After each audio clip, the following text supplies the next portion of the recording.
السلام علیکم۔ مراد اور اس سلطان کی خوشی کا کوئی ٹھکانہ نہ تھا۔ انہیں پورا یقین تھا کہ خفیہ خزانے تک پہنچنے کا نقشہ ان کے ہاتھ لگ گیا ہے۔ مراد نے کہا، کل تک بابا جانی کو معلوم ہو جائے گا کہ ان کی فائل G1 چرائی گئی ہے اور وہ ہم پر شبہ کریں گے۔ کوٹھی کے گیٹ پر ہونے والے مرڈر کیس میں ہمیں الجھائیں گے تاکہ ہم خزانہ حاصل کرنے کے لیے لیبیا نہ جا سکیں۔ سلطان نے کہا، کسی طرح کی بھی رکاوٹ پیدا ہونے سے پہلے ہی ہم یہاں سے فلائی کریں گے۔ ابھی اپنے ٹریولنگ ایجنٹ کو فون کریں۔ کل ہم کسی بھی فلائٹ سے نکل چلیں گے۔ سلطان کار ڈرائیو کر رہا تھا۔ مراد فون پر ٹریولنگ ایجنٹ سے باتیں کرنے لگا۔ وہ ہر 2-4 مہینوں میں یورپ امریکہ جاتے آتے رہتے تھے۔ ایئر ویز ایجنسی والوں سے پرانے مراسم تھے۔ دوسری رات 8 بجے کی فلائٹ میں ان کے لیے 2 سیٹیں اوکے ہو گئیں۔ پھر ایک اندیشہ پیدا ہوا کہ میں ایئرپورٹ پر انہیں روک سکتا ہوں۔ مراد نے ایجنٹ سے کہا، ہم آج صبح کسی بھی فلائٹ سے کراچی جائیں گے، وہاں سے لیبیا کے لیے روانہ ہوں گے۔ اسی حساب سے ہمارے ٹکٹ بنائے جائیں۔ ان کے گھر پہنچنے تک حسب منشا ٹکٹ تیار ہو گئے۔ 2 گھنٹے بعد انہیں کراچی کے لیے روانہ ہونا تھا۔ وہ خزانہ حاصل کرنے کے لیے جوش، جذبوں اور مسرت سے بھرے ہوئے تھے۔ ایک لمحہ بھی ضائع نہیں کرنا چاہتے تھے۔ انہوں نے بیویوں اور بچوں سے خزانے کا ذکر نہیں کیا تھا۔ یہ کہہ دیا کہ اچانک ضروری کام سے جا رہے ہیں، ان سے فون پر رابطہ رکھیں گے۔ جب میں فجر کی نماز کے بعد گہری نیند سو رہا تھا، تب وہ ایک فلائٹ کے ذریعے لاہور سے کراچی روانہ ہو گئے۔ جہاز میں آرام سے بیٹھ کر انہیں G1 فائل کو پڑھنے اور نقشے کو اچھی طرح سمجھنے کا موقع ملا۔ وہ اسے بڑی توجہ سے پڑھنے لگے۔ پوری فائل میں خزانے کا ذکر نہیں تھا۔ ایک کیمیکل آئٹم کی بلیک مارکیٹنگ، ڈیلنگ اور سمگلنگ کا ذکر تھا۔ اس نقشے کا تعلق بھی اس کیمیکل آئٹم سے تھا۔ مراد نے کہا، بابا جانی بہت چالاک ہیں۔ انہوں نے کھل کر خزانے کی بات نہیں کی، در پردہ علامتی انداز میں کیمیکل آئٹم کی بات کی ہے۔ سلطان نے کہا، بے شک یہ آئٹم دوسروں کی سمجھ میں نہیں آئے گا، مگر ہم سمجھ رہے ہیں یہ بڑی مقدار میں ہے، اس لیے اسے بڑی کاریگری سے چھپایا گیا ہے۔ اپنی یادداشت میں محفوظ رکھنے کے لیے یہ نقشہ بنایا گیا ہے۔ وہ کراچی پہنچ گئے۔ وہاں سے 3 گھنٹے بعد ایک فلائٹ سے قاہرہ جانے والے تھے۔ پھر وہاں سے دوسری فلائٹ کے ذریعے لیبیا کے شہر طرابلس پہنچ کر بائی روڈ الجاف شہر کی طرف جانا تھا۔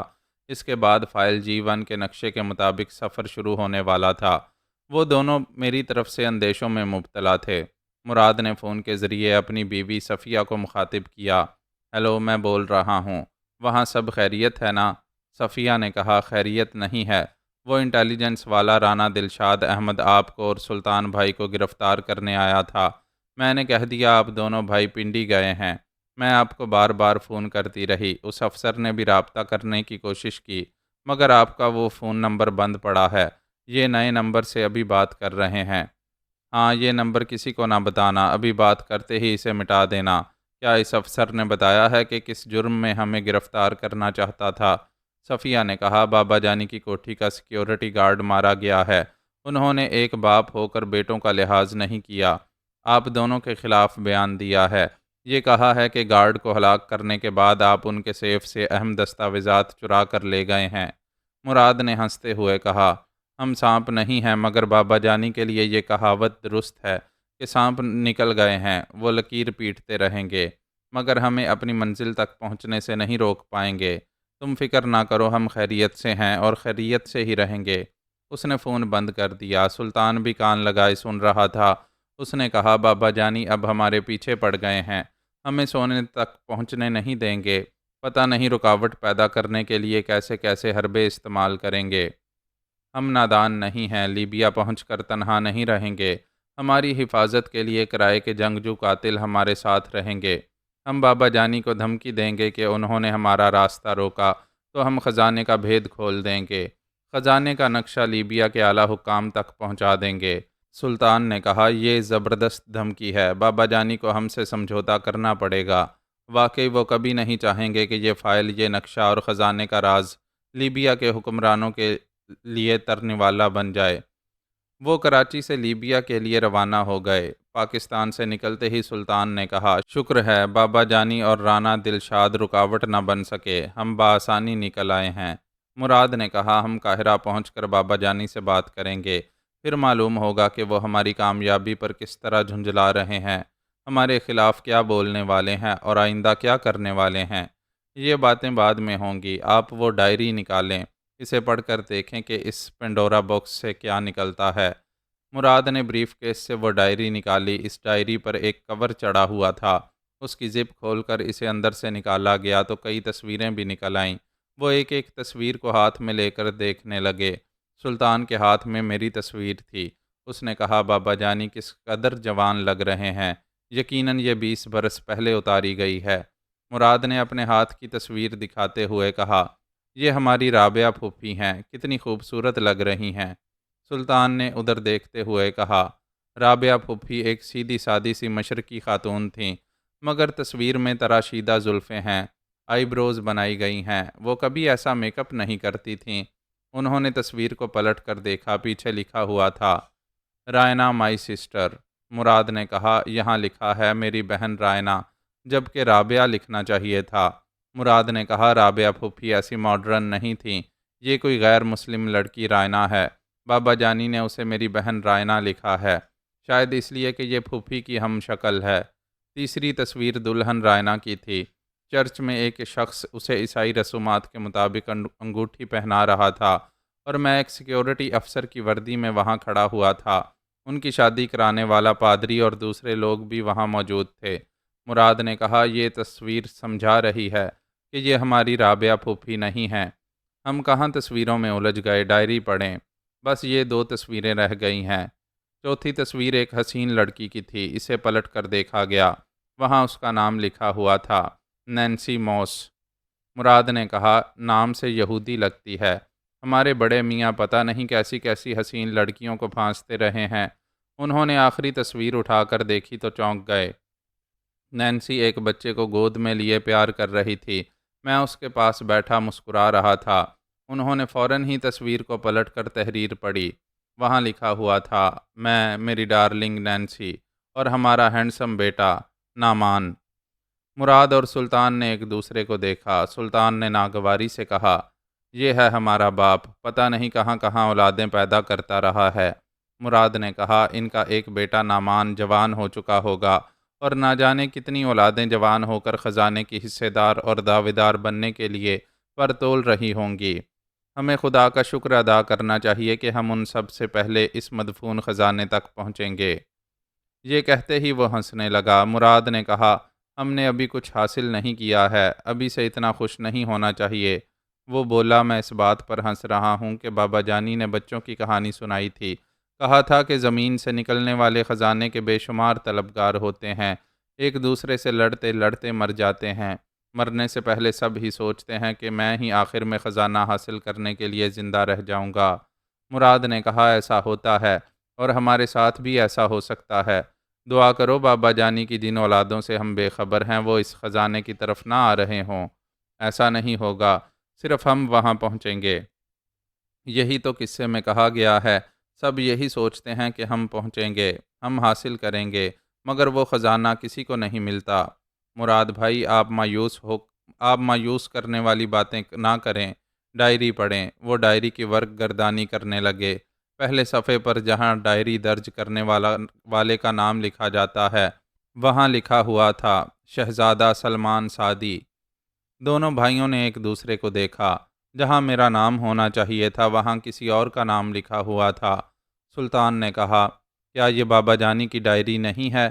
مراد نے کہا، اگر ان کی نہیں ہے تو ان کے سیف میں کیوں رکھی ہوئی تھی؟ اس ڈائری کی کوئی اہمیت ہے، تب ہی بابا جانی نے اسے سنبھال کر رکھا تھا۔ ہم پڑھیں گے تو اس کی اہمیت معلوم ہوگی۔ وہ ایک ایک صفحے کو سرسری طور پر دیکھتے ہوئے گزرنے لگے۔ ایک صفحے پر لکھا تھا، رائنا میری مرحوم بہن رابعہ کی ہم شکل ہے۔ اسے دیکھ کر یوں لگا جیسے وہ پھر سے جی اٹھی ہے۔ میں نے اسے جی جان سے اپنی بہن بنا لیا ہے۔ یہ تحریر پڑھتے ہی وہ دونوں الجھ گئے۔ رائنا کی تصویر اٹھا کر دیکھنے لگے۔ وہ چرچ میں دلہن بنی ہوئی تھی۔ ایک شخص اسے انگوٹھی پہنا رہا تھا اور میں ان کے پاس کھڑا ہوا تھا۔ یہ نہ سمجھ میں آنے والی بات تھی۔ ڈائری کسی سلمان سعدی نے لکھی تھی کہ رائنا اس کی بہن رابعہ کی ہم شکل ہے، جبکہ رابعہ میری بہن تھی، اور میرے بیٹے بھی یہی کہہ رہے تھے کہ رائنا ان کی پھوپھی کی ہم شکل ہے۔ میں رائنا کی شادی کی تصویر میں دکھائی دے رہا تھا۔ جبکہ کسی سلمان سعدی کو وہاں ہونا چاہیے تھا۔ یہ تو بچگانہ سی بات ہوگی۔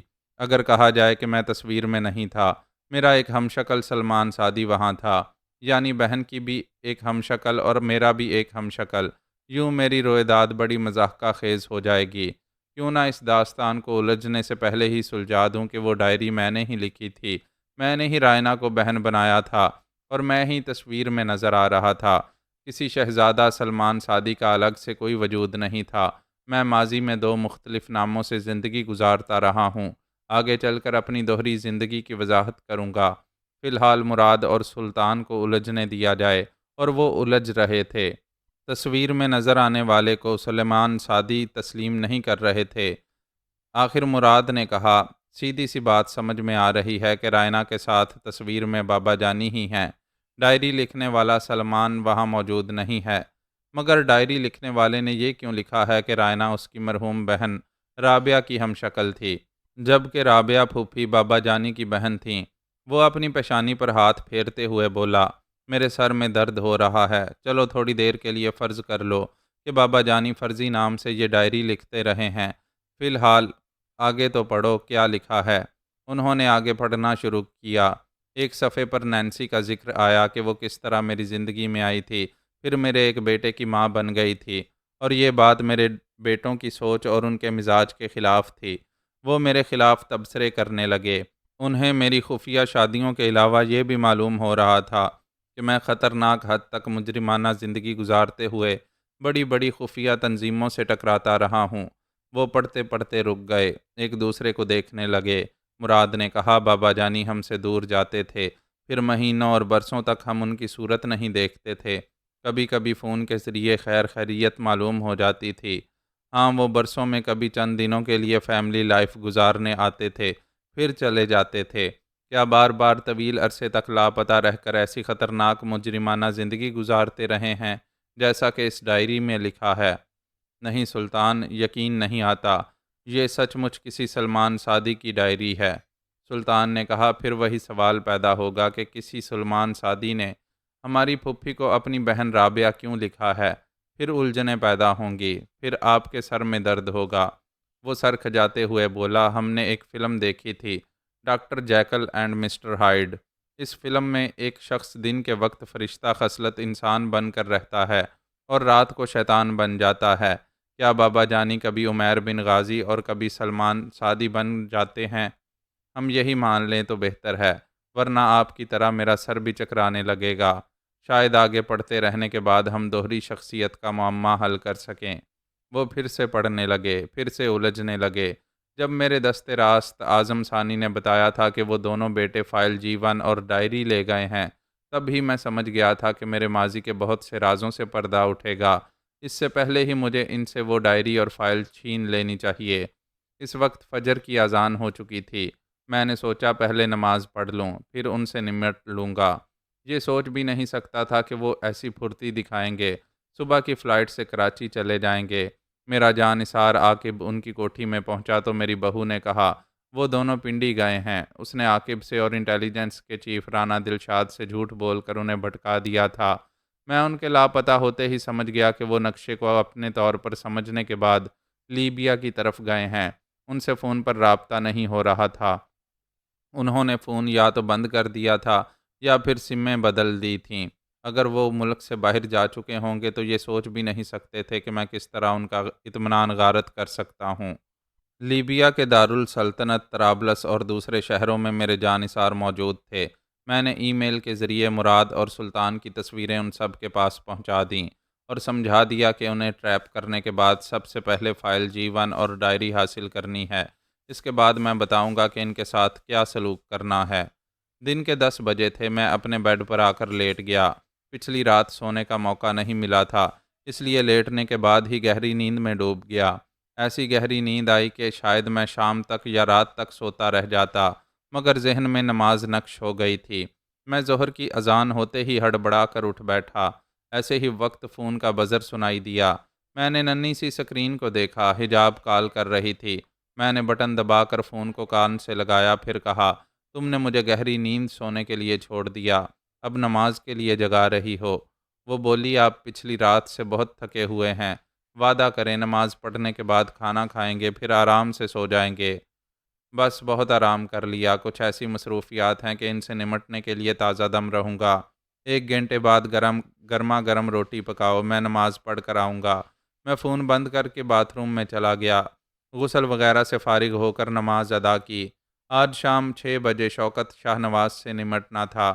میں نے اپنے دست راست اعظم ثانی اور عاقب سے فون پر باتیں کیں، یہ معلوم کیا کہ وہ ادارہ تعلیم و تربیت کی عمارت میں پہنچ کر کس طرح مورچے بنا رہے ہیں۔ انہوں نے مجھے بتایا کہ وہ اس عمارت کے غریب ملازمین کو بھاری رقم دے کر خرید رہے ہیں۔ میرے وہ تمام جانثار شام 6 بجے سے پہلے ان ملازمین کی جگہ ڈیوٹی پر رہیں گے اور کوئی ان پر شبہ نہیں کرے گا۔ ہاسٹل کی انچارج ایک بوڑھی خاتون تھی، وہ نئے ملازمین کو دیکھ کر کچھ گڑبڑ کر سکتی تھی۔ یہ طے کیا گیا تھا کہ اس کے ہاتھ پاؤں باندھ کر اسے کہیں قیدی بنا کر رکھا جائے گا۔ اس ہاسٹل کے پچھلے حصے میں ایک بڑا سا خوبصورت سا عیش کدہ بنایا گیا تھا، جہاں کبھی باپ جاتا تھا اور کبھی بیٹا جا کر رنگ رلیاں بناتا تھا۔ میں نے سپہر 3 بجے کے بعد حجاب اور ندا رانی کے ساتھ کھانا کھایا، ان کے ساتھ خوب ہنستا بولتا رہا۔ کھانے کے بعد ایک جانثار نے آ کر ان دونوں بہنوں کی تصویریں اتاریں تاکہ ان کے پاسپورٹ اور ضروری کاغذات تیار کیے جا سکیں۔ ایسے وقت میرا فون گنگنانے لگا۔ میں نے اسکرین پر شوکت شاہ نواز کے نمبر پڑھے، پھر حجاب سے کہا، اب میں مصروف رہوں گا، تھوڑی دیر بعد یہاں سے چلا جاؤں گا، واپسی میں کچھ دیر ہوگی، مگر رات کا کھانا تم دونوں کے ساتھ کھاؤں گا۔ میں نے اپنے بیڈ روم کی طرف جاتے ہوئے فون کا بٹن دبایا، اسے کان سے لگایا، پھر کہا، جناب ابھی میں آپ ہی کو فون کرنے والا تھا۔ شوکت نے کہا، میں صبح سے انتظار کر رہا تھا، ابھی تک فون نہ کرنے کی وجہ کیا ہے؟ کیا دوستی کر کے بھول رہے ہو؟ ایسی بات نہیں ہے، میں زبان کا دھنی ہوں۔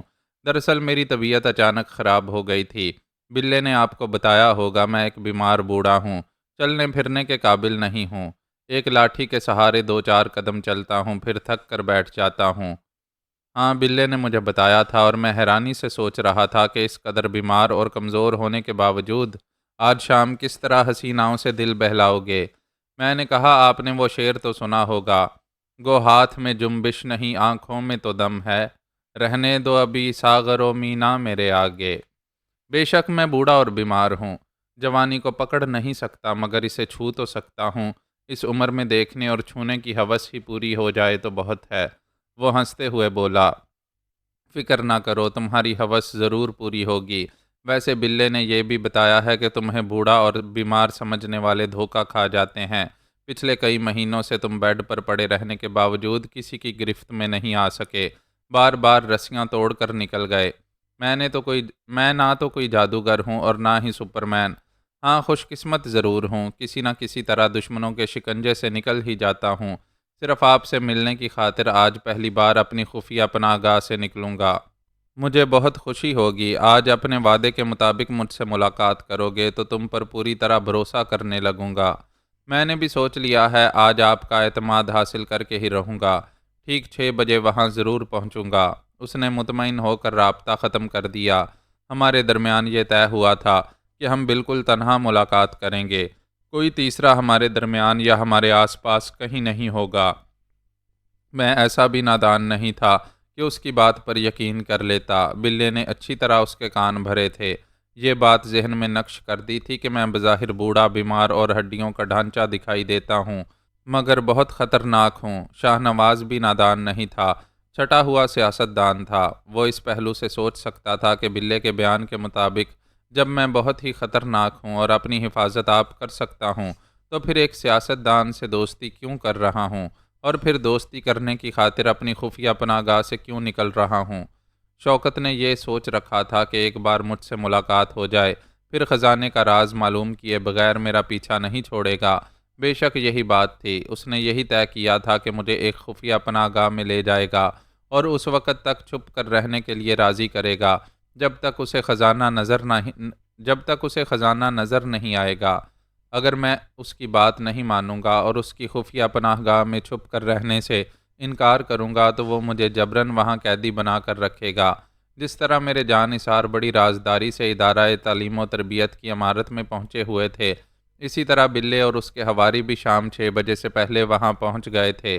اعظم ثانی نے مجھ سے فون پر کہا، سر یہاں بلّہ اپنے حواریوں کے ساتھ پہنچا ہوا ہے۔ وہ سب سیکیورٹی گارڈ کی وردی میں ہیں، ان میں سے کچھ عمارت کے اندر ہیں اور کچھ باہر چھپے ہوئے ہیں۔ میں نے پوچھا، کیا تم لوگوں کا ان سے سامنا ہوا ہے؟ جی ہاں، وہ عمارت کے اندر آتے جاتے ہمیں دیکھ رہے ہیں، معمولی ملازم سمجھ رہے ہیں، اس لیے بھی شبہ نہیں کریں گے کہ ہم انہیں نہتے دکھائی دے رہے ہیں۔ پھر یہ کہ ہمارے صرف 3 آدمیوں سے ان کا سامنا ہوا ہے، باقی ہم سب ان سے کترا رہے ہیں اور چھپ رہے ہیں۔ ایسے وقت شوکت کا بیٹا برکت شاہ نواز آ گیا۔ وہاں شام کو آنے کا مقصد ہی یہ تھا کہ ہاسٹل کی جوان لڑکیوں کے ساتھ رات کالی کرنا چاہتا تھا۔ بلے نے فوراً ہی شوکت کو اطلاع دی، جناب عالی، آپ کے صاحبزادے اچانک ہی یہاں آ گئے ہیں۔ میں آپ کا غلام ہوں، انہیں یہاں سے جانے کے لیے نہیں کہہ سکوں گا۔ آپ ابھی فون پر انہیں سمجھائیں، ان کی موجودگی سے بات بگڑ سکتی ہے۔ شوکت نے کہا، ٹھیک ہے، میں ابھی اسے فون پر سمجھاتا ہوں، وہ چلا جائے گا۔ اسی وقت اعظم ثانی نے مجھ سے فون پر کہا، سر آپ نے حکم دیا تھا کہ شوکت کے بیٹے برکت کو بھی ٹریپ کیا جائے، اتفاق سے وہ یہاں پہنچ گیا ہے۔ میں نے کہا، جب گیدڑ کی موت آتی ہے تو وہ شہر کی طرف آتا ہے، جب وہ آ ہی گیا ہے تو واپس نہیں جائے گا۔ اسے وہاں سے اٹھاؤ اور ایسی جگہ پہنچاؤ کہ باپ اپنے بیٹے کو تلاش ہی کرتا رہ جائے۔ ادھر باپ نے بیٹے کو فون پر سمجھایا تھا کہ وہ ایک بہت ضروری کام سے وہاں آ رہا ہے، لہٰذا بیٹے کو نہیں رہنا چاہیے، اسے فوراً واپس جانا چاہیے۔ وہ اکلوتا بیٹا شہزادوں کی طرح زندگی گزارتا تھا، باپ کا فرما بردار تھا، لہٰذا وہاں سے واپس جانے لگا۔ بلے نے عمارت کی چھت پر کھڑے ہو کر اسے دور تک جاتے ہوئے دیکھا۔ جب وہ نظروں سے اوجھل ہو گیا تو اس نے شوکت سے فون پر کہا، آپ کے صاحبزادے جا چکے ہیں، کیا غازی کا فون آیا تھا؟ ہاں، ابھی اس نے بتایا ہے کہیں راستے میں ہے، وقت پر پہنچ جائے گا، ابھی میں وہاں پہنچنے والا ہوں۔ بیٹا جا چکا تھا، اب باپ تھوڑی دیر میں وہاں پہنچ گیا تھا۔ وہ کبھی سوچ بھی نہیں سکتا تھا کہ بیٹے کے ساتھ کیا ہو رہا ہے۔ عاقب نے اپنے 2 مسلح ساتھیوں کے ساتھ بہت آگے جا کر اس کا راستہ روک لیا تھا۔ وہ تنہا تھا، ان کا مقابلہ نہیں کر سکتا تھا، لہٰذا آسانی سے ان کی گرفت میں آ گیا۔ میں جس گاڑی میں وہاں آیا اس کے پچھلے حصے میں ویل چیئر رکھی ہوئی تھی اور اس چیئر پر میں بیٹھا ہوا تھا۔ وہاں لانے والے ملازموں نے مجھے ویل چیئر سمیت باہر نکالا۔ بلّہ چھپ کر مجھے دیکھ رہا تھا، فون پر شوکت سے کہہ رہا تھا، میں نے 3 دن پہلے غازی کو جیسا دیکھا تھا ویسا ہی بوڑھا، بیمار اور کمزور دکھائی دے رہا ہے۔ پھر اس نے ہنستے ہوئے کہا، بوڑھے عاشق جوان محبوبہ سے ملنے اور اسے متاثر کرنے کے لیے بالوں میں خضاب لگاتے ہیں، یہ بڑے میاں بھی جیسے محبوبہ سے ملنے آئے ہیں۔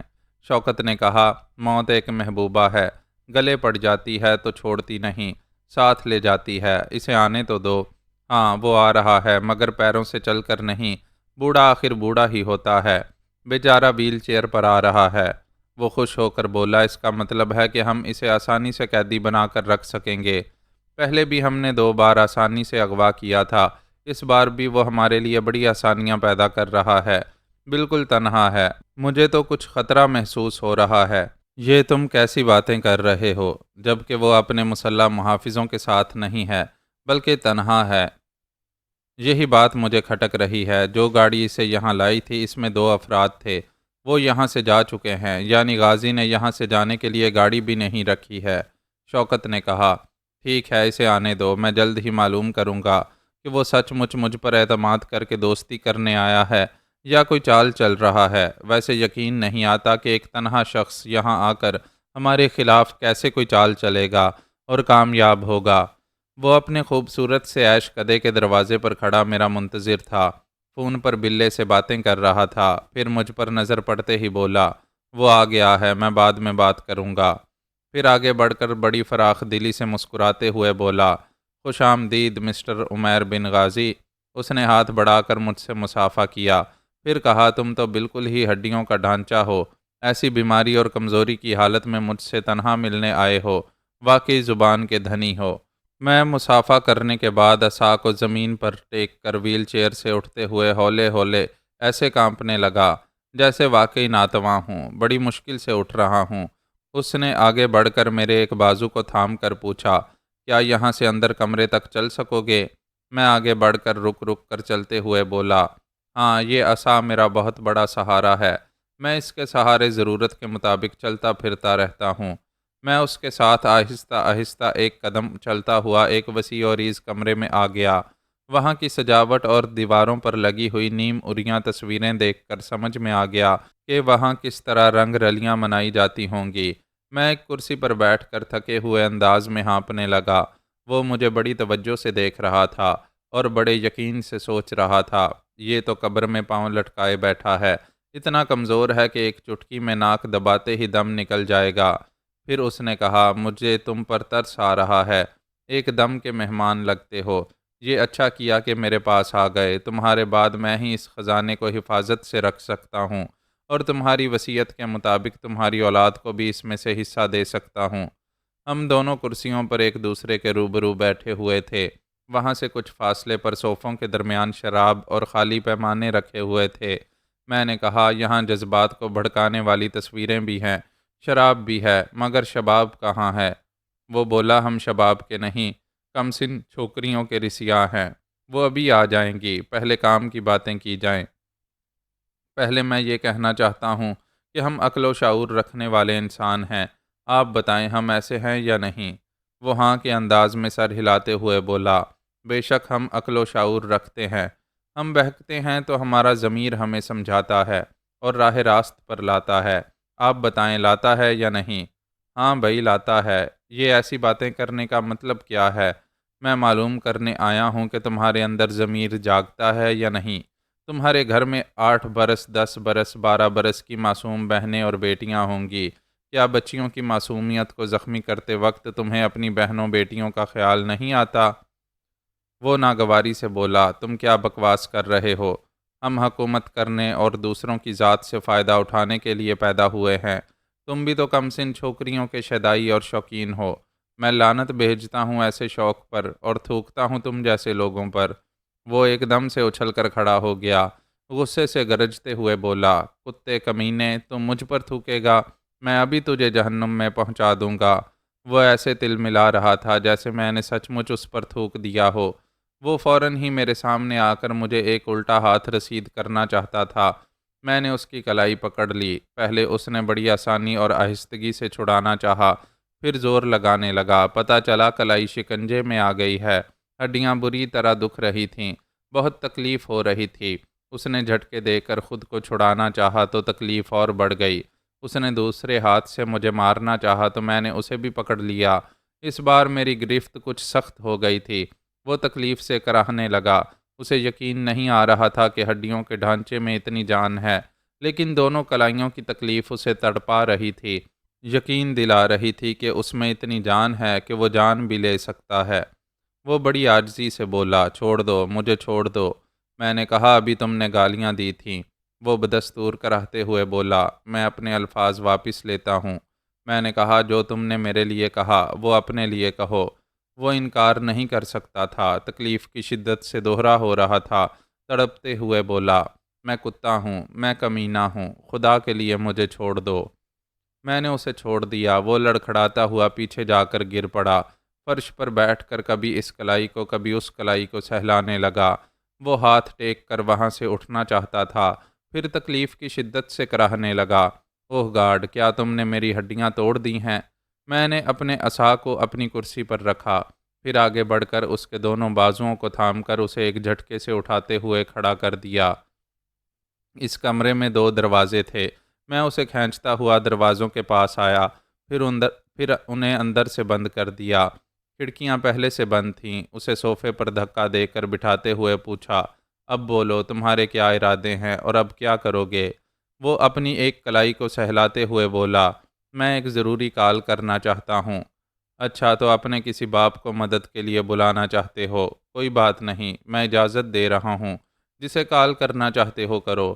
وہ تکلیف برداشت کر رہا تھا، گہری گہری سانسیں لے رہا تھا۔ اس نے بڑی مشکل سے جیب میں ہاتھ ڈال کر موبائل فون نکالا، پھر نمبر پنچ کرنے لگا۔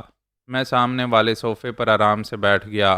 اس نے فون کو کان سے لگاتے ہوئے کہا، ہیلو بلے، میں مصیبت میں ہوں، فوراً آ جاؤ، ورنہ یہ مجھے مار ڈالے گا۔ ادھر میں نے فون نکال کر نمبر پنچ کیے، پھر اسے کان سے لگا کر کہا، ایک باپ کو اس کے بیٹے کی آواز سناؤ۔ یہ کہہ کر میں نے اپنا فون بند کر دیا۔ چند سیکنڈ بعد ہی شوکت نے اپنے فون پر کالنگ ٹون سنی۔ پھر اسکرین پر نمبر پڑھے۔ میں نے کہا، نمبر نہ پڑھو، بات کرو۔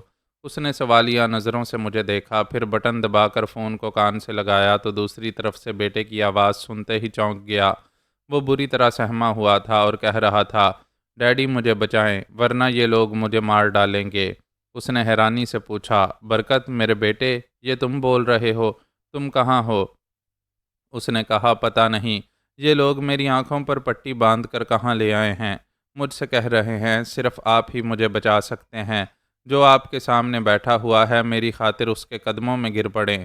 فون بند ہو گیا۔ اکلوتے بیٹے کی محبت نے تڑپا دیا تھا۔ وہ ہیلو ہیلو کہہ کر چیخنے لگا۔ ادھر دروازے پر دستک سنائی دی، پھر بلے نے دروازہ پیٹتے ہوئے کہا، غازی دروازہ کھولو۔ اگر شوکت صاحب کی شان میں گستاخی کرو گے، انہیں کوئی نقصان پہنچاؤ گے تو اس کمرے سے باہر نہیں نکل پاؤ گے، یہاں سے تمہاری لاش ہی جائے گی۔ وہ پریشان ہو کر کبھی مجھے اور کبھی دروازے کی طرف دیکھنے لگا۔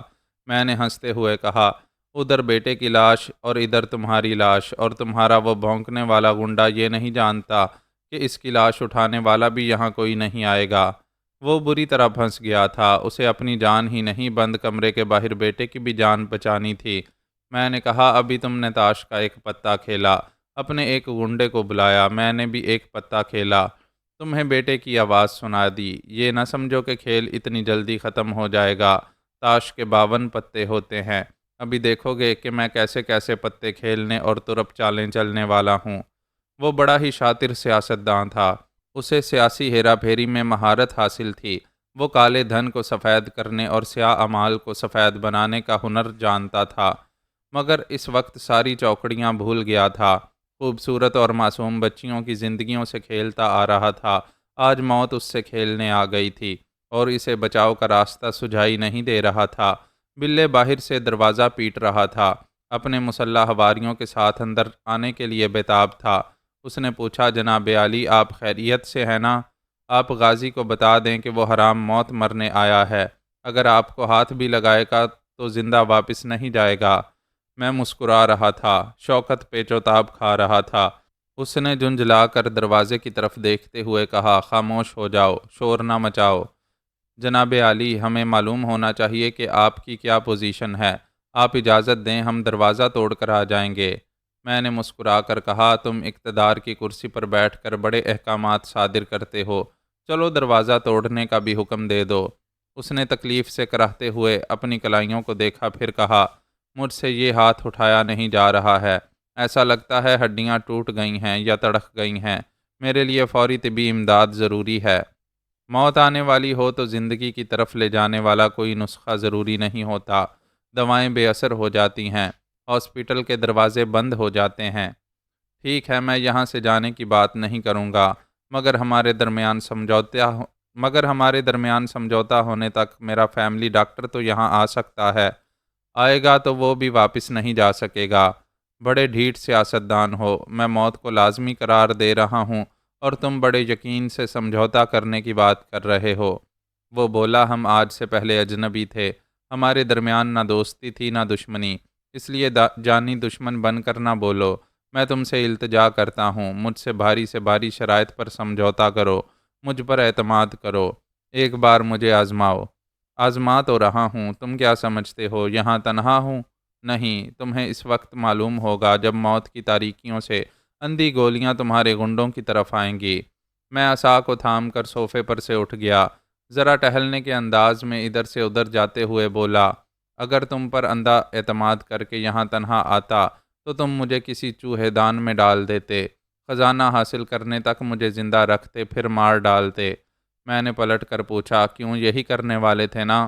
وہ قالین پر بیٹھا ہوا تھا، اس کی دونوں کلائیاں صوفے پر رکھی ہوئی تھیں، چہرے سے تکلیف کے آثار نمایاں تھے۔ وہ بولا، خدا کے لیے مجھے طبی امداد پہنچاؤ، تکلیف برداشت نہیں ہو رہی۔ جب ننھی بچیوں پر ظلم کرتے تھے تو ان سے بھی تکلیف برداشت نہیں ہوتی تھی، تم ان کی طرح رفتہ رفتہ برداشت کرنا اور جینا سیکھ جاؤ گے، بشرط یہ کہ میں تمہیں جینے دوں۔ ایسی باتیں نہ کرو، بڑے سے بڑا مطالبہ کرو، میں ابھی کروڑوں روپے تمہارے بینک اکاؤنٹ میں ٹرانسفر کرا سکتا ہوں۔ میں نے کہا، اونٹ کے منہ میں زیرہ دینے کی بات کر رہے ہو، جو سونے کا بیوپاری اور خزانہ چھپا کر رکھتا ہے، اس کے لیے کروڑوں روپے کیا اہمیت رکھتے ہیں۔ میں اس سے بھی زیادہ دے سکتا ہوں۔ جانتا ہوں تم نے کھل کھلا کر قومی خزانہ لوٹا ہے۔ ٹھیک ہے، میں سمجھوتا کروں گا، باپ بیٹے میں سے کسی ایک کو زندگی ملے گی۔ وہ گڑ گڑانے کے انداز میں بولا، وہ میرا ایک ہی بیٹا ہے، تو پھر مر جاؤ، اسے زندگی دو۔ زندگی سب کو عزیز ہوتی ہے، پلیز غازی سنگ دل نہ بنو۔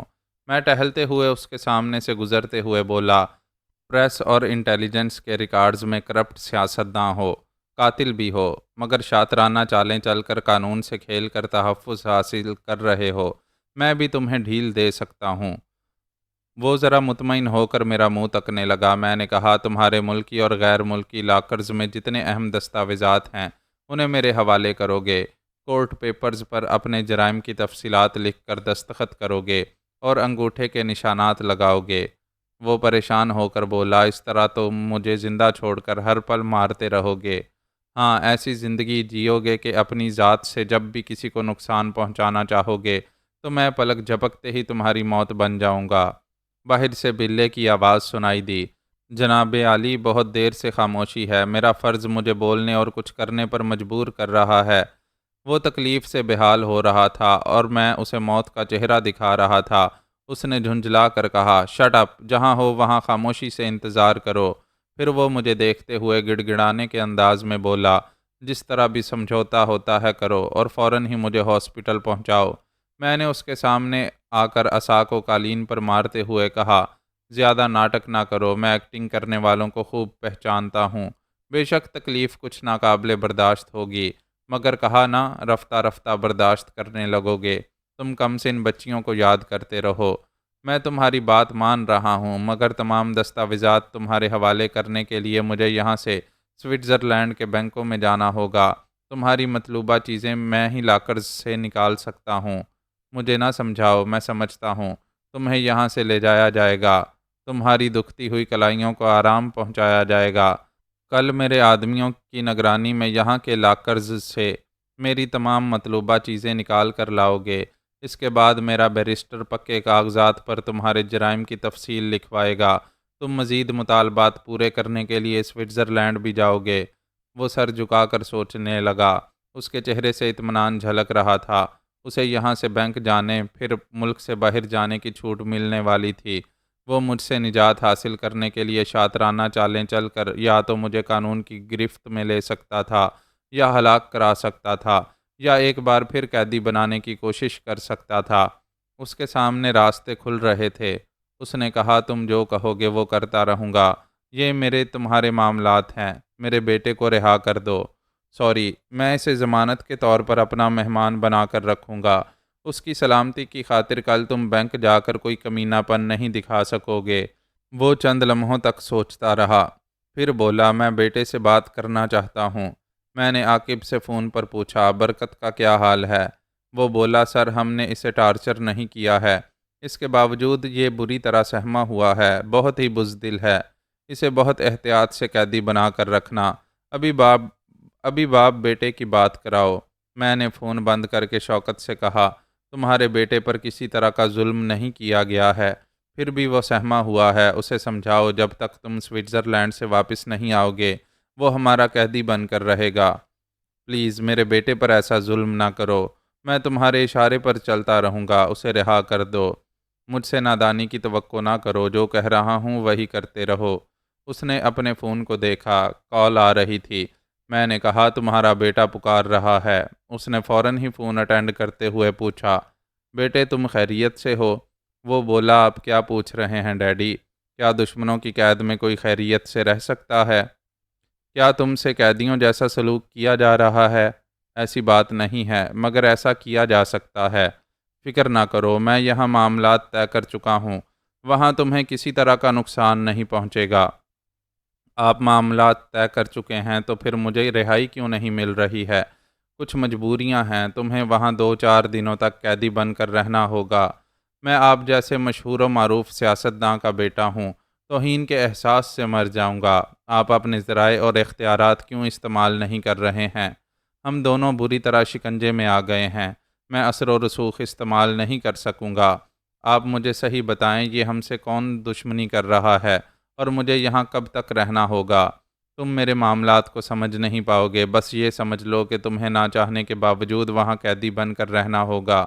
میں جلد ہی تمہیں رہائی دلاؤں گا۔ میں نے اس سے فون لے کر برکت سے کہا، تم نے باپ کی باتیں سن لیں، اب وہاں آرام سے رہو، تمہیں 3 وقت کی روٹیاں ملتی رہیں گی۔ میں فون بند کر کے اسے شوکت کے سامنے صوفے پر پھینک کر ہنسنے لگا۔ وہ میرا منہ تکنے لگا۔ میں نے پوچھا، جانتے ہو کیوں ہنس رہا ہوں؟ اس نے انکار میں سر ہلایا۔ میں نے کہا، بیٹے کی کال آتے ہی تم نے لپک کر فون اٹھا لیا، کلائی کا درد کہاں گیا؟ وہ چونک کر اپنی کلائیوں کو دیکھنے لگا۔ میں نے کہا، بڑے ڈرامہ باز ہو، اسی لیے تو سیاست دان ہو۔ وہ تکلیف سے منہ بناتے ہوئے بولا، میں سچ کہتا ہوں بہت تکلیف ہو رہی ہے، مگر میں برداشت کر رہا ہوں۔ اگر میں کہہ دوں کہ آزاد ہو مگر پیروں سے چل کر جانے کی اجازت نہیں دوں گا، تب ضرور ہاتھوں کے بل رینگتے ہوئے جاؤ گے۔ میرا مذاق نہ اڑاؤ، مجھ پر مہربانی کرو، ڈاکٹر کو بلاؤ یا ہسپتال لے چلو۔ میرے آدمی تمہیں گن پوائنٹ پر یہاں سے لے جائیں گے۔ اس سے پہلے بلے کو حکم دو کہ وہ اپنے ساتھیوں کے ساتھ تمام ہتھیار پھینک کر دونوں ہاتھ اٹھا کر باہر چلا جائے۔ وہ جلد سے جلد طبی امداد چاہتا تھا، پھر وہاں سے باہر جانے کا موقع ملنے والا تھا۔ اس نے فوراً ہی بلے کو فون پر حکم دیا کہ وہ ہتھیار پھینک کر اپنے حواریوں کے ساتھ وہاں سے دور چلا جائے، بعد میں اس سے فون پر رابطہ رہے گا۔ وہ حکم کا بندہ تھا۔ اس نے تھوڑی دیر بعد فون پر کہا، میں اپنے آدمیوں کے ساتھ عمارت سے باہر آ گیا ہوں، کیا آپ کو رہائی مل رہی ہے؟ شوکت نے کہا، میری فکر نہ کرو، میں غازی کے ساتھ یہاں سے جاؤں گا، تم کسی طرح کی رکاوٹ پیدا نہ کرنا۔ میں نے کہا، بلے سے کہو وہ ابھی اس کمرے میں تنہا اور نہتا آ سکتا ہے۔ شوکت نے حیرانی سے مجھے دیکھا، پھر فون پر کہا، غازی تمہیں میرے پاس تنہا آنے کی اجازت دے رہا ہے، کوئی ہتھیار اپنے ساتھ نہ رکھو، خالی ہاتھ آ جاؤ۔ وہ بولا، میرے من کی مراد پوری ہو رہی ہے، میں ابھی آ رہا ہوں۔ میں نے آدم ثانی سے فون پر کہا، یہ دیکھو کہ بلے کے تمام ساتھی ہتھیار چھوڑ کر جا چکے ہیں یا نہیں، صرف یہاں بلے کو رہنے دو، باقی لوگوں پر لوز فائر کرو، وہ بھاگ جائیں گے۔ ایسے وقت دروازے پر دستک سنائی دی۔ بلے نے کہا، جناب عالی، میں آپ کے حکم کے مطابق خالی ہاتھ آیا ہوں۔ میں نے کہا، انتظار کرو، ابھی دروازہ کھلے گا۔ تھوڑی دیر بعد آدم ثانی نے فون پر کہا، سر وہ سب ہتھیار پھینک کر عمارت کے احاطے کے باہر چلے گئے ہیں۔ بلے ایک بند کمرے کے دروازے کے پاس کھڑا ہوا ہے۔ میں نے کہا، اسے چیک کرو، وہ نہتا ہے یا نہیں؟ اس نے اچھی طرح چیک کرنے کے بعد کہا، یہ بالکل نہتا ہے۔ میں نے فون بند کیا، پھر آگے بڑھ کر دروازہ کھول دیا۔ آدم ثانی سے کہا، انتظار کرو، میں تھوڑی دیر بعد رابطہ کروں گا۔ وہ چلا گیا۔ بلے کمرے میں آیا، پھر تیزی سے چلتا ہوا شوکت شاہ نواز کے پاس پہنچ کر اس کے آگے گھٹنے ٹیک کر بولا، آپ خیریت سے ہیں نا؟ میں نے دروازے کو اندر سے بند کر دیا۔ وہ بلے کو بتا رہا تھا کہ اس کی کلائیوں کی ہڈیاں تڑک گئی ہیں، اسے فوری طبی امداد کی ضرورت ہے۔ بلے اچھل کر کھڑا ہو گیا، غرانے کے انداز میں میرے سامنے آ کر بولا، تم نے میرے آقا کے ساتھ کیا کیا ہے؟ شوکت نے کہا، بلے غصہ نہ دکھاؤ، غازی سے دور رہو، ابھی ہم ہاسپٹل جائیں گے۔ میں نے کہا، ہاسپٹل نہیں، میری ایک خفیہ پناہ گاہ میں جاؤ گے، وہاں تمہارا علاج ہوگا۔ بلے نے کہا، میرے آقا جہاں جانا چاہتے ہیں وہاں لے چلو۔ میں نے مسکراتے ہوئے کہا، تمہاری خر دماغی دیکھنے کے لیے یہاں بلایا ہے، یہ بولو میں تمہاری بات نہ مانوں تو کیا کرو گے؟ شوکت نے کہا، بلے تم کچھ نہیں کرو گے۔ میں نے کہا، سوچ لو بلے، تم بھی نہتے ہو، میں بھی خالی ہاتھ ہوں، یہ عصا یہاں رکھ دیتا ہوں، اسے ہاتھ نہیں لگاؤں گا۔ وہ دونوں سوچ میں پڑ گئے۔ شوکت نے پوچھا، میں بوڑھا ہوں، عیاشی کے باعث کھوکھلا ہو گیا ہوں، اس لیے غازی سے مات کھا گیا ہوں۔ بلے تو باڈی بلڈر ہے، آہنی سلاخوں کو دونوں ہاتھوں سے موڑ دیتا ہے، جانے اب تک کتنے بندے مار چکا ہے، یہ تو غازی کی ہڈیاں توڑ کر رکھ دے گا۔ بلے نے کہا، جناب عالی، اس نے آپ کو ہاتھ لگانے کی جرت کی ہے، دونوں ہاتھ توڑنے کی کوشش کی ہے، میں اس کی ہڈیوں کا سرما بنا دوں گا۔ وہ بولا، عقل سے سوچو، یہاں تم اسے مار ڈالو گے تو باہر اس کے آدمی ہمیں جانے نہیں دیں گے۔ میں نے کہا، تم عقل سے پیدل ہو گئے ہو، مجھے مار ڈالنے کے بعد باہر جانے کی ضرورت ہی کیا ہے؟ کمرے میں رہ کر قانون کے محافظوں کو بلاؤ گے تو وہ تمہاری ایک کال پر چلے آئیں گے، میرے آدمی بھی انہیں دیکھتے ہی بھاگ جائیں گے۔ دونوں نے بند دروازے کی طرف دیکھا۔ شوکت نے کہا، تعجب ہے، تم ہمیں یہاں سے رہائی پانے کی تدبیر بتا رہے ہو، تم پاگل نہیں ہو؟ پھر اپنی موت کو دعوت کیوں دے رہے ہو؟ کیا نہیں جانتے کہ یہ کتنا خطرناک شہزور ہے؟ میں نے بلے کو دیکھتے ہوئے کہا، جانتا ہوں، جب پہلی بار مجھے اغوا کر کے اس کے خفیہ اڈے میں پہنچایا گیا تھا تب اس نے مجھ بیمار اور کمزور کے سامنے اپنی طاقت کا مظاہرہ کیا تھا۔ اپنے 2 باڈی گارڈز کو اپنے دونوں بغلوں میں دبوچ کر انہیں بے بس اور ادموا کر دیا تھا۔ بلے اپنے دونوں بازوؤں کے مسلیں پھلاتے ہوئے بولا، تمہیں 10 ماہ پہلے کی بات یاد ہے، پھر بھی تم نے مجھے یہاں بلایا ہے۔ ہاں، اس روز میری ایک ٹانگ میں گولی لگی تھی، آپریشن کے ذریعے گولی نکالی گئی تھی۔ تم نے آہنی سلاخوں جیسی انگلی میرے کچے زخم میں چبھو دی تھی۔ میں تکلیف کی شدت سے تڑپ تڑپ کر بے ہوش ہو گیا تھا۔ وہ ہنستے ہوئے بولا، تمہیں تو بہت کچھ یاد ہے۔ تم نے میرے ساتھ جیسا سلوک کیا ایسا کمزور اور بزدل کرتے ہیں۔ میں نے یہی ثابت کرنے کے لیے بند کمرے میں بلایا ہے کہ تم چیونٹی سے بھی زیادہ کمزور ہو۔ میں تمہیں مسل کر رکھ دوں گا۔ میری بات ختم ہوتے ہی اس نے میرے منہ پر کراٹے کا ایک ہاتھ مارنا چاہا۔ میں نے اس ہاتھ کو پکڑتے ہی ایک طرف جھٹکا دیا۔ وہ آگے کی طرف لڑکھڑاتا ہوا گیا، اپنا توازن برقرار نہ رکھ سکا، قالین پر اوندے منہ گر پڑا، پھر بڑی پھرتی سے اٹھ کر کھڑا بھی ہو گیا۔ اس نے سوچتی ہوئی نظروں سے مجھے دیکھا۔ یہ سمجھ میں نہیں آیا کہ صرف ایک جھٹکا کھا کر اتنی دور جا کر کیسے گر پڑا تھا۔ ابھی وہ ماننے کو تیار نہیں تھا کہ ہڈیوں کا ایک ڈھانچہ اسے اتنی دور پھینک سکتا ہے۔ پھر وہ آگے بڑھا، اس نے پنجہ لڑانے کے انداز میں ایک ہاتھ بڑھایا۔ میں نے پوچھا، کیا حملہ نہیں کرو گے؟ اس نے مجھے گھور کر دیکھا، پھر ایک قدم پیچھے ہٹ گیا، جیسے ہار ماننے کے انداز میں پیچھے ہٹ رہا ہو، مگر اس نے بڑی مکاری دکھائی۔ بڑی پھرتی سے گھوم کر ایک کک مارنی چاہی۔ میں نے کک مارنے والی ٹانگ پکڑ لی، اسے زور سے جھٹکا دیا۔ وہ جیسے ہوا میں اڑتا ہوا ایک دیوار سے جا کر ٹکراتا ہوا نیچے فرش پر جا گرا۔ اس بار ایسی چوٹیں آئی تھیں کہ وہ فوراً ہی اٹھ نہ سکا۔ شوکت شاہ نواز کے چہرے کی رنگت اڑ گئی تھی۔ بلے 2 بار ناکام حملے کر کے پھرتی اور شہزوری بھول گیا تھا۔ آہستہ آہستہ قالین پر سے اٹھ رہا تھا۔ میں نے کہا، اٹھو، آؤ ابھی اور آزماؤ۔ پہلے 2 بار اغوا کر کے آزما چکے تھے، میں کسی کے قابو میں نہیں آیا تھا۔ اس بار تو قدرت کا کرشمہ ہے جسے تم دونوں سمجھ نہیں پاؤ گے۔ شوکت نے کہا، میں حیران ہوں، تم یہاں ویل چیئر پر آئے تھے، اب ایسا لگ رہا ہے جیسے تمہارے گوشت سے خالی بدن میں ہڈیاں نہیں فولادی سلاخیں ہیں۔ میں نے کہا، خدا کا لاکھ لاکھ شکر ہے، میں اس بڑھاپے میں فولاد سمجھا رہا ہوں، جبکہ جوانی آئی نہیں ہے۔ آنے سے پہلے میں ایک ذرا انگڑائی لے رہا ہوں۔ بلے نے میری طرف بڑھتے ہوئے کہا، تم اس لیے پیروں پر کھڑے ہو کہ میرے حملے ناکام ہو رہے ہیں۔ تم مار کھانے سے پہلے ہی خود کو بچا لیتے ہو، مگر اب نہیں بچو گے۔ آؤ پنجہ لڑاؤ۔ اس نے اپنا سخت اور کھردرا ہاتھ میری طرف بڑھایا۔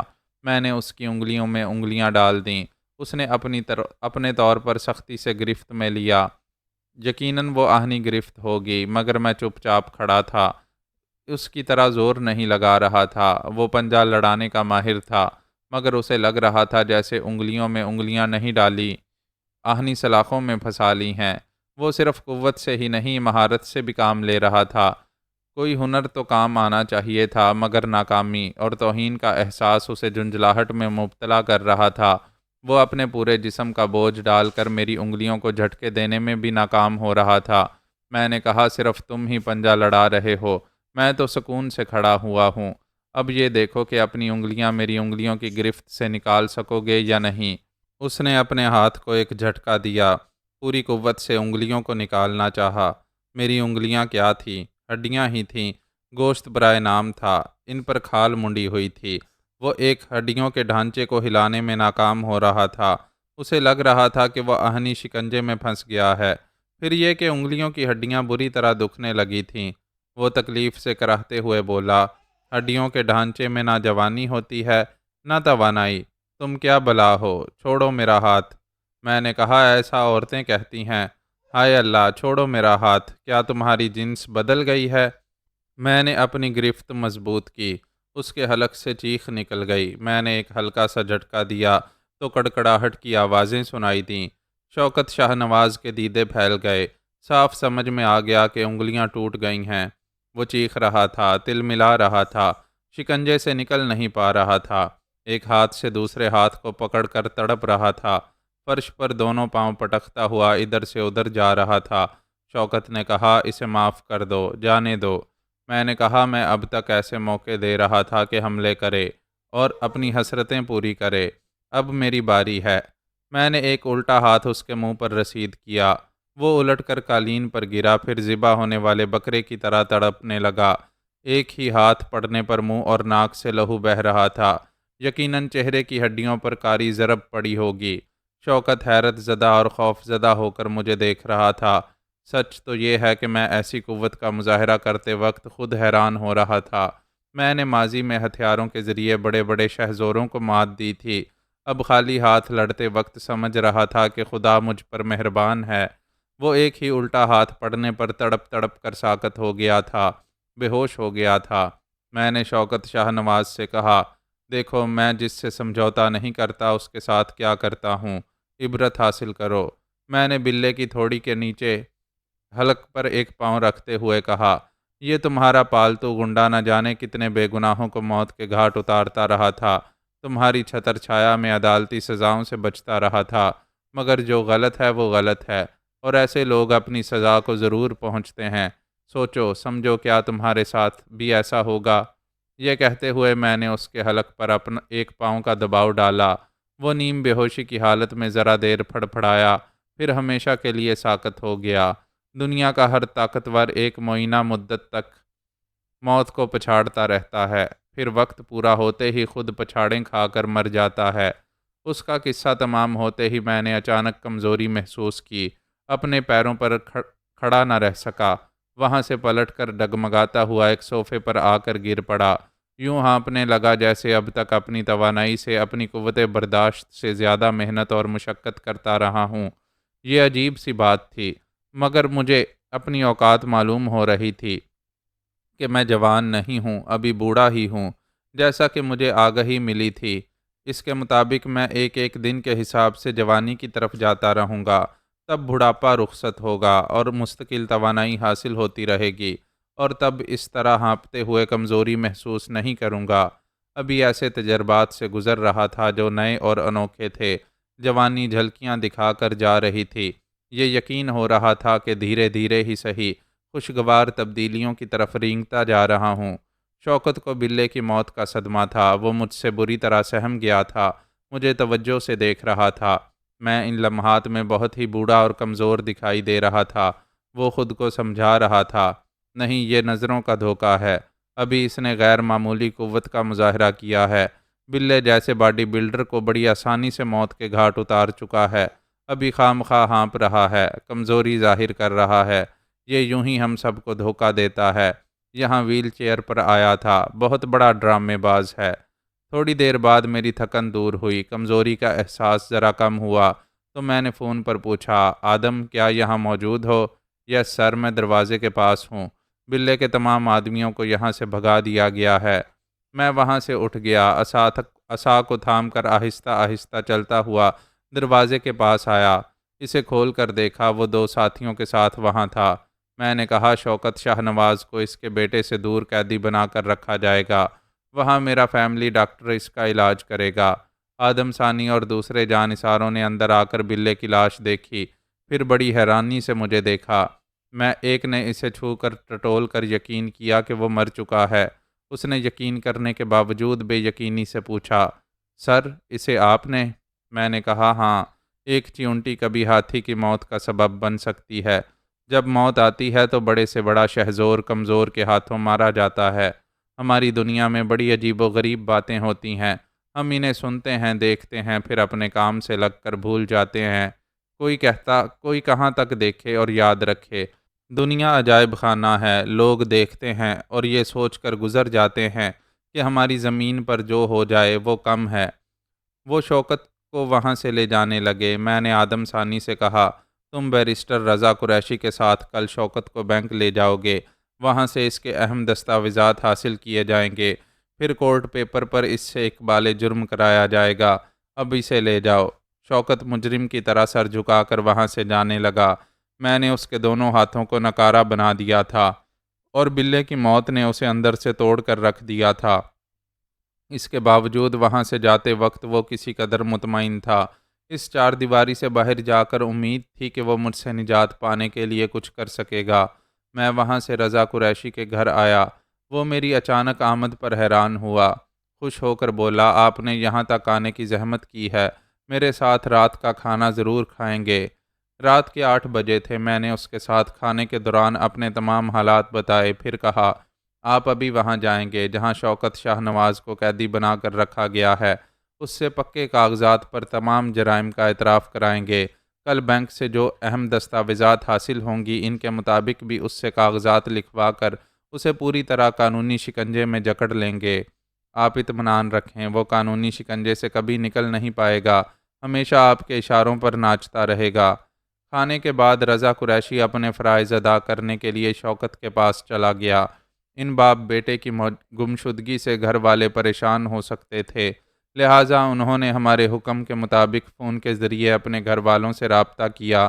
بیوی بچوں سے کہہ دیا کہ وہ ضروری کام سے پنڈی گئے ہیں، 2-4 دنوں میں واپس آ جائیں گے۔ گھر والے ان کی عدم موجودگی سے پریشان نہ ہوں۔ میں اپنی رہائش گاہ میں آ گیا۔ حجاب اور ندا رانی میرے انتظار میں بھوکی بیٹھی تھیں۔ میں نے ندا کے شانے پر ہاتھ رکھتے ہوئے کہا، سوری، قریشی صاحب نے اپنے ساتھ کھانے کو کہا تو میں انکار نہ کر سکا، کھانے میں ان کا ساتھ دینا ہی پڑا۔ تمہیں آدھی رات تک انتظار نہیں کرنا چاہیے تھا۔ میں نے حجاب کو دیکھا، وہ مجھے دیکھ رہی تھی۔ نظریں ملتے ہی جلدی سے ندا کے سر پر ہاتھ رکھتے ہوئے بولی، یہ کبھی بھوکی نہیں رہتی، چلتے پھرتے کھاتی پیتی رہتی ہے، اب ایسا منہ بنائے بیٹھی ہے جیسے بیچاری کو بھوکا پیاسا رکھا گیا ہے۔ وہ ہاتھ نچا کر بولی، چلتے پھرتے کھانا اور بات ہے، رات کی روٹی تو نہیں کھائی ہے؟ پھر اس نے میری طرف گھوم کر کہا، یہ دراصل آپ پر یہ ظاہر کرنا چاہتی ہیں کہ آپ کے انتظار میں صرف یہی بھوکی رہ سکتی ہیں، میں نہیں رہ سکتی۔ میں نے مسکراتے ہوئے کہا، بھائی میں مانتا ہوں تم میری خاطر بھوکی رہ سکتی ہو۔ پھر میں نے حجاب سے کہا، تم سے کہہ کر گیا تھا کہ مجھے دیر ہو جائے گی، پھر بھی تم انتظار کرتی رہیں۔ اس کا ہاتھ ندا کے سر پر تھا۔ میں نے اس کے ہاتھ پر اپنا ہاتھ رکھ دیا۔ وہ سر جھکا کر مسکراتے ہوئے بولی، میں بار بار دروازے اور کھڑکی کی طرف جا رہی تھی، باہر دور تک دیکھ رہی تھی، آپ کی آہٹ پر کان لگے ہوئے تھے۔ میں کیا بتاؤں، مجھے بہت اچھا لگ رہا تھا۔ جو دل میں اتر جاتے ہیں، روح میں سما جاتے ہیں، ان کے پیار کے انداز میں ایسی بے چینی ہوتی ہے، جیسا کہ حجاب کی اداؤں سے ظاہر ہو رہا تھا۔ اس نے اب تک کی زندگی میں بہت سے لوگوں کو دیکھا تھا، پہلی بار بے لوث محبوب کا چہرہ بھی دیکھ رہی تھی۔ میرے ساتھ بھی کچھ ایسا ہی تھا۔ میری زندگی میں جانے کتنی حسینائیں آئی تھیں، کسی نے مجھے متاثر نہیں کیا تھا۔ پہلی بار وہ اپنا اثر دکھا رہی تھی۔ شاید میں اس لیے بھی متاثر ہو رہا تھا کہ ایک نئی اور انوکھی زندگی کا پہلا قدم اٹھاتے ہی وہ میرے اندر آ کر بیٹھ گئی تھی۔ میرا ہاتھ اس کے ہاتھ پر تھا، ہم ایک دوسرے کو اپنے اندر گہرائیوں تک محسوس کر رہے تھے۔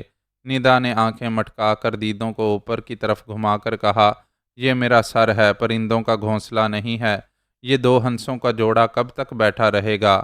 ہم نے ایک دم سے جھینپ کر اس کے سر پر سے ہاتھ ہٹا لیے۔ حجاب نے فوراً ہی پلٹ کر آنچل سر پر رکھ لیا۔ وہاں سے جاتے ہوئے بولی، میں کھانا گرم کر کے لاتی ہوں۔ وہ چلی گئی۔ میں نے مسکراتے ہوئے ندا سے کہا، تم بہت شریر ہو۔ وہ بیچاری شرماتی ہوئی گئی ہے۔ اس نے بڑی محبت سے کہا، باجی شرماتی ہوئی بہت اچھی لگتی ہے نا؟ میں نے بڑے جذبے سے کہا، بہت اچھی، دیکھتے رہنے کو جی چاہتا ہے۔ جب آپ نہیں ہوتے تو آپ کے بارے میں اتنا بولتی ہیں کہ میں سنتے سنتے تھک جاتی ہوں۔ میں نے بڑے اشتیاق سے پوچھا، کیا بولتی ہیں؟ اب آپ مجھے تھکائیں گے، یہ بہتر نہ ہوگا کہ آپ دونوں ایک دوسرے کے سامنے بولتے رہیں اور سنتے رہیں؟ میں نے خلا میں تکتے ہوئے کہا، جی تو چاہتا ہے وہ ہر پل میرے ساتھ رہے، میں اس کے ساتھ نگر نگر کی سیر کرتا رہوں، مگر میں مصروفیات کا قیدی ہوں۔ دنیا والوں نے مجھے اپنے اپنے طور پر جکڑ رکھا ہے۔ واقعی مجھے شدت سے احساس ہونے لگا کہ زندگی میں بہت کچھ پانے کے باوجود اب تک پیار کی سچی مسرتوں سے محروم ہوں۔ میرا خاندان دور تک پھیلا ہوا تھا، بیٹے بہو بیٹی داماد پوتے پوتیاں نواسے نواسیاں سب ہی رشتے تھے، مگر رشتوں کی سچی محبتیں نہیں تھیں۔ یہ میں بیان کرتا آ رہا ہوں کہ وہ سب کس طرح میری زندگی میں زہر گھولتے رہے تھے۔ میں حوصلے اور پامردی سے زہریلی عداوتوں کا توڑ کر رہا تھا، اور حجاب مجھے بڑے پیار سے جوڑ رہی تھی، دل کی دنیا کو سرسبز و شاداب بنا رہی تھی۔ میں خوش نصیب ہوں کہ خدا مجھ سے خوش ہے۔ آئندہ ایک نئی ازدواجی اور مسرتوں بھری گھریلو زندگی گزارنے کے لیے حجاب اور ندا آ گئی تھیں۔ ندا نے کہا، باجی کہتی ہیں میں آپ کو بھائی جان کہا کروں، مگر میں نے انکار کر دیا۔ میں نے پوچھا کیوں انکار کیا؟ اس نے کہا مجھے اچھا نہیں لگتا۔ پھر کیا اچھا لگتا ہے؟ اس نے کہا میں آپ کو جیجو کہنا چاہتی ہوں۔ جیجو کیوں کہنا چاہتی ہو؟ اس لیے کہ آپ ابھی بھائی ہیں نہ بہنوئی ہیں، نہ ادھر ہیں نہ ادھر ہیں، اس لیے جیجا جی بھی نہیں کہہ سکتی، جیجو کہنا چاہتی ہوں۔ میری طرف سے اجازت ہے۔ باجی کھل کر اجازت نہیں دیں گی، اوپر سے آنکھیں دکھائیں گی مگر دل میں لڈو پھوٹتے رہیں گے۔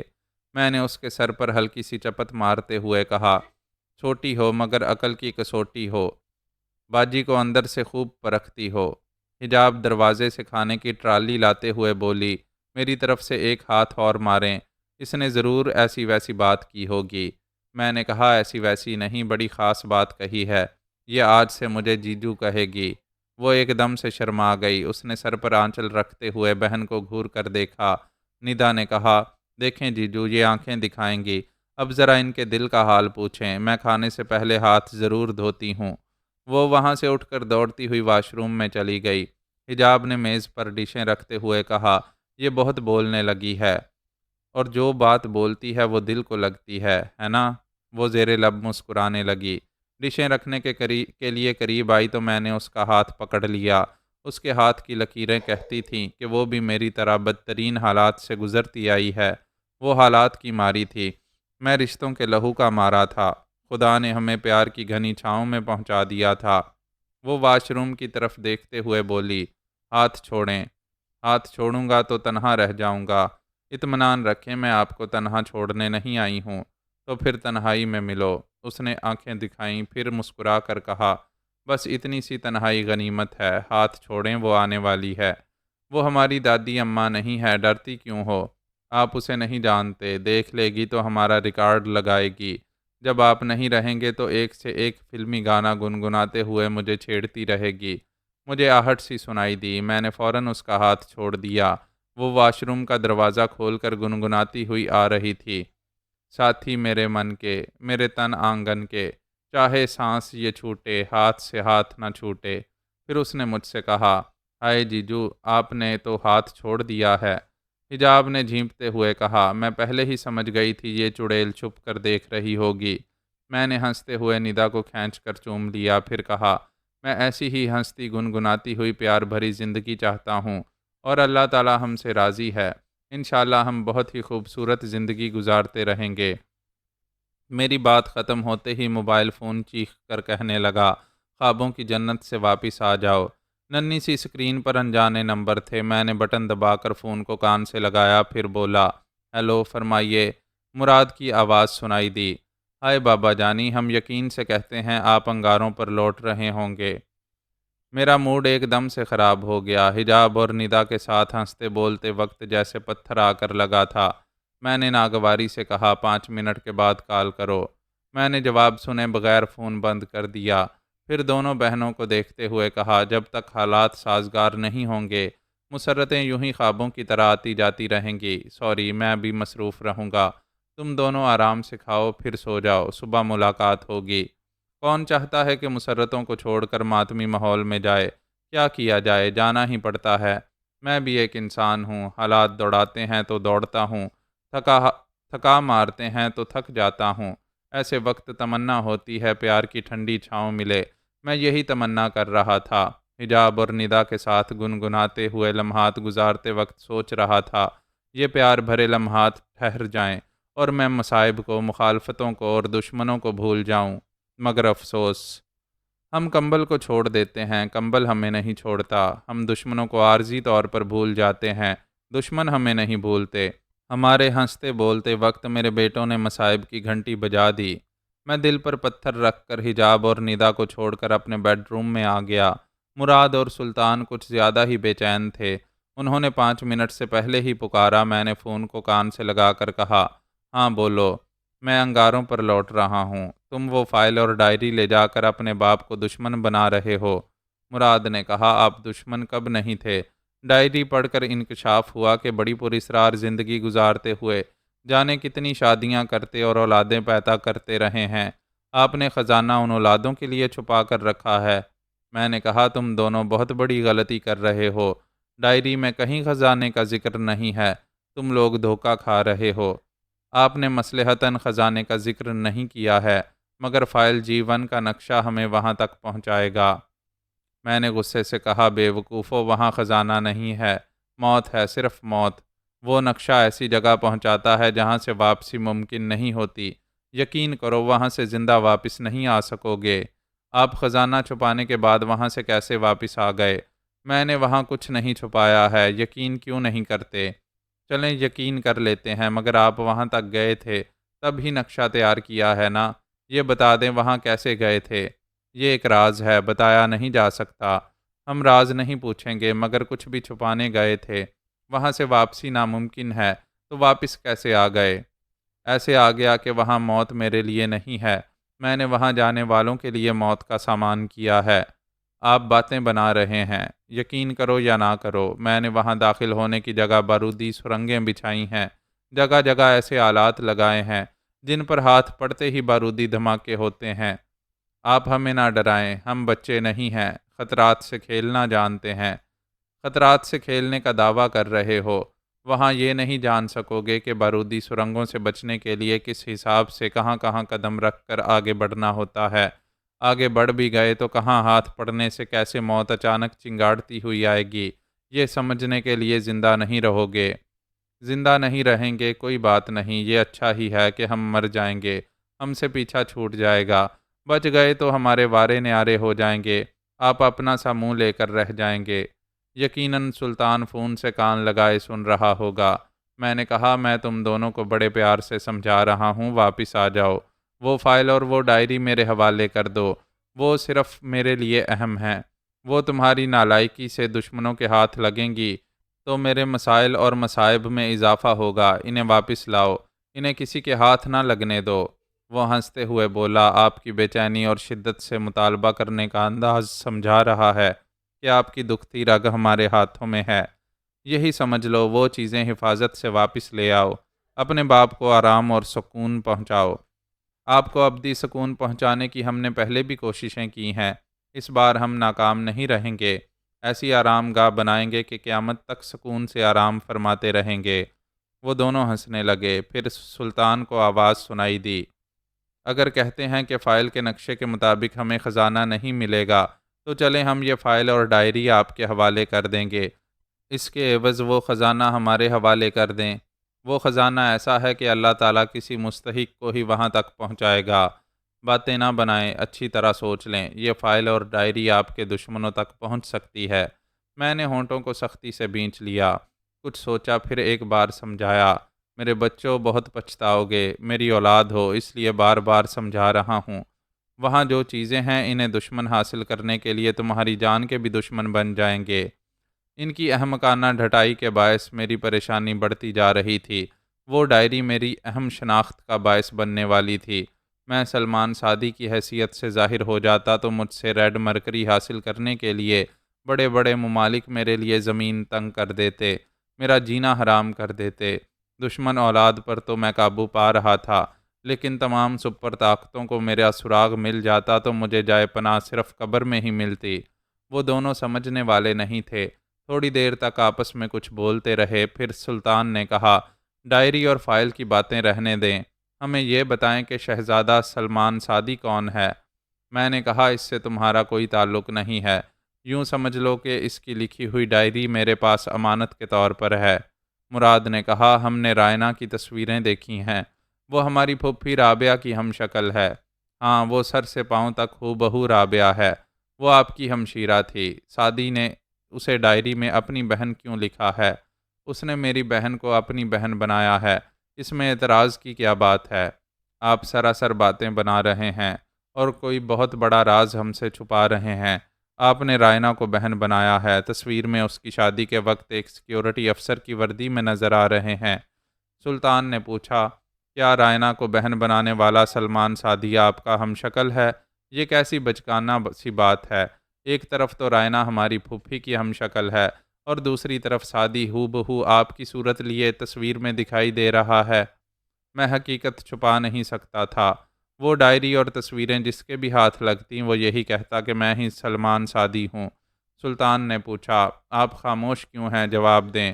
مراد نے کہا، ہم صبح سے مغز ماری کر رہے ہیں، آخر یہی بات سمجھ میں آ رہی ہے کہ آپ Doctor Jekyll and Mister Hyde ہیں۔ آپ کے ساتھ کوئی نفسیاتی مسئلہ ہے یا پھر بلا کے شاطر ہیں؟ سلمان سعدی اور عمیر بن غازی کے ناموں سے دوہری زندگی گزار رہے ہیں۔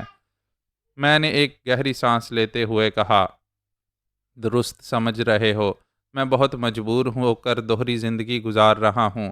CIA، انٹرپول اور کئی خطرناک تنظیموں کے کارندے مجھے ڈھونڈتے پھر رہے ہیں۔ وہ ڈائری اور وہ تصویریں ان کے ہاتھ لگیں گی تو انہیں یقین ہو جائے گا کہ میں ہی شہزادہ سلمان سعدی ہوں۔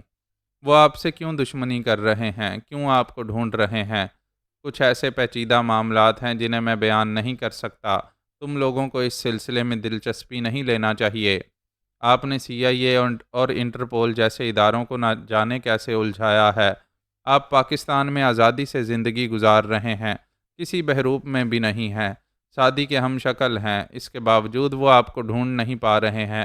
یہ معاملہ تجسس سے بھرپور ہے، انتہائی دلچسپ ہے، اور آپ کہتے ہیں کہ ہمیں اس سلسلے میں دلچسپی نہیں لینا چاہیے۔ میں اب تک ان کی نظروں میں رہنے کے باوجود نظروں سے اوجھل ہوں۔ میں کوئی جادو نہیں جانتا، میری حکمت عملی نے مجھے ان کی دسترس سے دور رکھا ہے، مگر تم دونوں کی نادانی میرا کھیل بگاڑنے والی ہے۔ اس ڈائری کو اور تصاویر کو کسی کے ہاتھ نہیں لگنا چاہیے۔ یہ بتاؤ تم اس وقت کس ملک میں ہو؟ آپ کیوں پوچھ رہے ہیں؟ میرے آدمی وہاں آ کر تم سے ڈائری، تصاویر اور فائل لیں گے، اور ہم نہیں دیں گے۔ میں تمہیں سمجھا رہا ہوں، اپنی زندگی سے پیار کرو، اپنی طبعی عمر گزارنے تک حرام موت کے راستے پر نہ چلو۔ آپ نصیحت نہ کریں، ڈائری میں ایک کیمیکل مادہ ریڈ مرکری کا ذکر ہے۔ یہ ہے کیا چیز؟ اسے آپ نے کسی چور دروازے سے حاصل کیا ہے اور اس کی بلیک مارکیٹنگ کرتے رہے ہیں۔ سلطان نے کہا، دنیا کی بے شمار جاسوس اور خطرناک تنظیموں کے شاطر ریڈ مرکری حاصل کرنے کے لیے آپ کو ڈھونڈتے پھر رہے ہیں۔ آخر یہ معاملات کیا ہیں؟ اگر آپ نہیں بتائیں گے تو ہم ڈائری، تصاویر اور G1 فائل CIA والوں تک پہنچا دیں گے۔ میں نے تھک ہار کر کہا، لعنت ہے ایسی اولاد پر۔ منور کی طرح تم بھی اپنے برے انجام کو پہنچنے والے ہو۔ ہوشیار رہو اور دیکھتے رہو کہ تمہارے ساتھ کیا ہونے والا ہے۔ میں نے رابطہ ختم کر دیا۔ انہوں نے مجھے فکر میں مبتلا کر دیا تھا۔ پچھلے 10 ماہ سے دکھ، بیماریوں نے اور اولاد کی عداوتوں نے مجھے نیم مردہ کر کے ہڈیوں کا ڈھانچہ بنا دیا تھا۔ اب ان سے نجات ملنے والی تھی۔ اللہ تعالیٰ کی طرف سے گزری ہوئی جوانی کا تحفہ ملنے والا تھا۔ میں حجاب کے ساتھ مسرتوں سے بھرپور زندگی گزارنے والا تھا۔ ایسے وقت وہ دونوں بیٹے مجھے خطرناک دشمنوں کے آگے بے نقاب کر دینا چاہتے تھے۔ انسانی زندگی میں کبھی خوشی کبھی غم والی حقیقت قائم رہتی ہے۔ مجھے قدرتی طور پر تحفظ حاصل ہو رہا تھا تو شیطانوں کی طرف سے تباہی بھی لائی جا رہی تھی۔ دیکھا جائے تو زندگی کا زیادہ حصہ مخالف حالات سے لڑتے ہوئے ہی گزرتا ہے، اور میرا معاملہ تو عجیب تھا۔ میرے اپنے گھر کو اپنے ہی چراغوں سے آگ لگتی رہتی تھی، جسے میں بجھاتے بجھاتے نڈھال ہو رہا تھا۔ اب مجھ میں قوت برداشت نہیں رہی تھی۔ میں نے فیصلہ کر لیا کہ جس طرح منور ناکارہ ہو چکا ہے، اسی طرح باقی دونوں بیٹوں کو بھی اپاہج بنا دوں، تاکہ وہ میرے خلاف تو کیا اپنے حق میں بھی کچھ کرنے کے قابل نہ رہیں۔ میں جانتا تھا کہ وہ فائل G1 کے نقشے کے مطابق لیبیا جائیں گے۔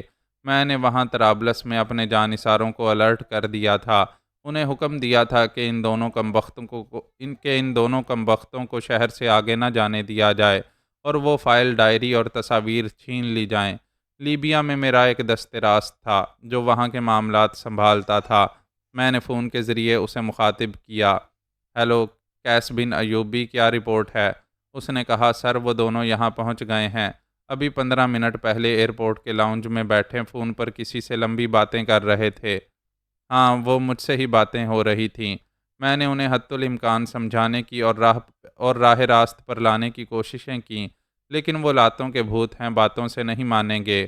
نو پرابلم، ہم ان سے فائل اور ڈائری کسی طرح حاصل کر لیں گے تو ان پھولے ہوئے غباروں سے ہوا نکل جائے گی۔ ابھی وہ کہاں ہیں؟ ایئرپورٹ کے قریب ایک 5 اسٹار ہوٹل میں گئے ہیں۔ ہم مناسب موقع پا کر ان سے نمٹ لیں گے۔ ٹھیک ہے، میں تمہاری دوسری کال کا انتظار کرتا رہوں گا۔ میں نے رابطہ ختم کر دیا۔ اس وقت وہ دونوں 5 اسٹار ہوٹل میں پہنچ کر اپنے لیے 2 کمرے حاصل کر رہے تھے، جبکہ وہ ایک ہی کمرے میں گزارا کر سکتے تھے۔ ہوٹل والے یہ نہیں جانتے تھے کہ دونوں بھائی ہیں۔ وہ اپنی حکمت عملی کے مطابق وہاں ایک دوسرے سے الگ رہنا چاہتے تھے۔ ان کی حکمت عملی یہ تھی کہ سلطان وہاں رہائش اختیار کرے گا، لیکن مراد اپنا کمرہ خالی رکھے گا۔ اس خالی کمرے میں میری ڈائری اور تصاویر چھپا کر رکھے گا اور وہاں کی چابی اپنے پاس رکھے گا۔ وہ مجھ سے خوف زدہ تھے۔ یہ سمجھ رہے تھے کہ مجھ جیسا خطرناک دوہری زندگی گزارنے والا اپنے وسیع ذرائع استعمال کرے گا، ان سے فائل اور ڈائری چھین لے گا، لہٰذا وہ ایسی تدابیر پر عمل کر رہے تھے۔ وہ دونوں اس 5 اسٹار سے نکل کر دوسرے ہوٹل میں آئے۔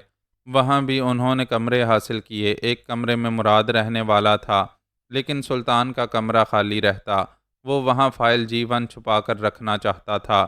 ایسی ہیرا پھیری اس لیے کی گئی تھی کہ میرے آدمی 5 اسٹار ہوٹل میں ان پر حملہ کرتے تو سلطان سے انہیں کچھ حاصل نہ ہوتا، کیونکہ اس نے فائل کو دوسرے ہوٹل کے کمرے میں چھپایا تھا۔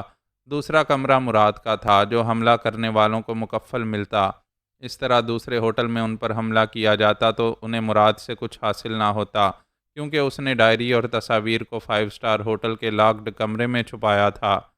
یوں ان کے پاس کچھ نہ رہا تھا۔ انہیں لوٹنے والے آتے اور مایوس ہو کر چلے جاتے۔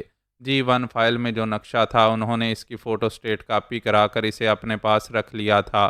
وہ اپنے طور پر بڑی ذہانت سے کام لے رہے تھے، جبکہ ایسی ذہانت مجھے نقصان پہنچانے والی تھی، اور وہ بھی ناکام اور نامراد رہنے والے تھے۔ معزز ناظرین و سامعین، لائک، کمنٹس اور شیئر ضرور کریں۔ شکریہ۔